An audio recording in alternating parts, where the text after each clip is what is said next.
Tu sais que pour éviter de produire trop de déchets, il y a une solution parmi d'autres qui consiste à faire soi-même du compost. C'est simple, efficace, d'autant qu'ici, en Corse, on peut se procurer gratuitement ce genre de composteur. Alors comment fait-on du compost?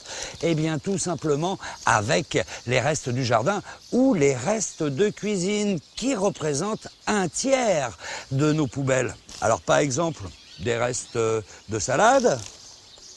Regardez, du papier essuie-tout, à condition qu'il soit blanc. On peut y mettre aussi du marc de café. Avec les filtres, ça pose aucun problème. Encore un peu de salade, des épluchures de fruits et de légumes. Tout ça, c'est très bon. Et par-dessus, on peut rajouter des feuilles mortes, des petits branchages et même de l'herbe quand on tond la pelouse. Voilà. Ensuite, on attend 6 à 8 mois et on obtient du compost, autrement dit, une sorte de terreau qui est un excellent engrais pour le jardin. C'est pas magique ça, Jamy? Il n'y a rien de magique là-dedans. C'est la nature.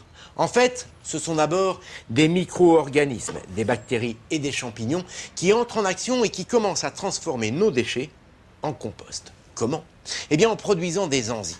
Un enzyme, c'est une grosse molécule, une grosse protéine qui accélère les réactions chimiques. Ces enzymes se comportent un peu comme des paires de ciseaux. Ils découpent la matière en petits morceaux. Voilà pourquoi, au cours des premiers mois, le volume des déchets diminue à vue d'œil sous l'action de ces micro-organismes.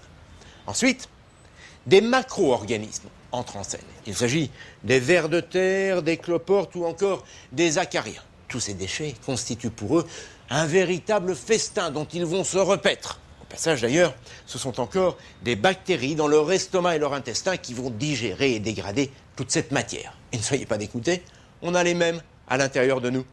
Au final, toutes ces petites bestioles vont transformer des déchets inutiles en un terreau riche en carbone et en azote, qui se présente d'ailleurs sous sa forme minérale, c'est-à-dire en nitrate. Le terreau est également riche en magnésium et en potassium, autant d'éléments et de minéraux indispensables au développement des plantes de votre jardin.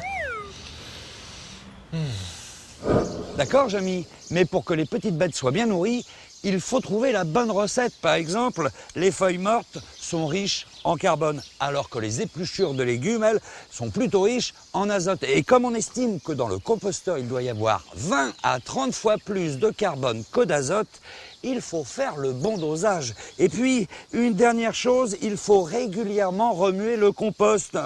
En moyenne, 1 fois par mois. Et si on a un bon compost, on a un beau jardin. Qu'est-ce que tu penses du mien ? Bon, bah tu vas peut-être t'arrêter là. En même temps, t'as raison. Ça fait pousser les fleurs et ça fait moins de déchets dans la poubelle. Aujourd'hui, on produit environ 100 kg de biodéchets par habitant et par an. Donc la mise en place du compostage domestique permet de réduire à la source et de diminuer la quantité d'ordures ménagères qu'on a donc à collecter, à transporter et à traiter. On estime qu'un habitant peut ainsi éviter de jeter chaque année 70 kg de déchets de cuisine et de jardin. Pas mal, non ?